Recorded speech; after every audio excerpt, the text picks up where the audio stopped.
Alright, today we are going to be doing pan-seared pork chops with the Bourbon Dijon sauce. So, starting about 30 minutes prior to cooking, I'm going to take 2 large boneless pork chops and season with salt, pepper, and then a little bit of garlic powder. After seasoning the pork chops, we're going to want to begin to prepare the ingredients for our sauce, as this is going to be made in the same pan as the pork chops. So you're going to take 1 small shallot or half of a large shallot and do a fine dice on this and just put it aside for later. In the same fashion, we're going to take 2 cloves of garlic and again do a fine dice and put that aside for later. Now I've had a cast iron skillet sitting on the stove on high for a few minutes. We're going to add in a little bit of avocado or olive oil, and once glistening, we're going to put in the pork chops.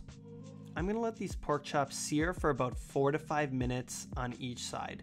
It's really going to depend on the thickness of your pork chops. And after completed, we're also going to sear on the side just to render down the fat, and I'll do this for about a minute or 2 just until it's kind of complete. After rendering down the fat and the pork chops are cooked, we're going to kill the heat and set these pork chops aside to cool for about 5 to 6 minutes. I usually like to put some tin foil over and tent it just to keep the pork chops hot while we make the sauce. When making the sauce, remember to let the cast iron cool for about a minute before putting in the shallots. If you notice, I don't even have the heat on at this point, and that's because the cast iron is ripping hot and we don't want to burn the shallots.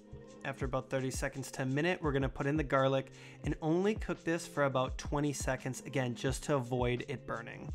While the shallots and garlic are sauteing, you're going to take some bourbon. I'm using about 2 ounces of bullet here, and we're going to use this to deglaze the pan.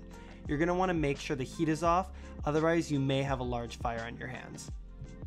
After about 30 seconds, the alcohol is burned off, and you're going to see that the mixture is going to get really thick and start to leave streaks along the bottom of the pan. At this point, we're going to add a cup of chicken stock, turn the heat to high, and bring this to a simmer in order to reduce.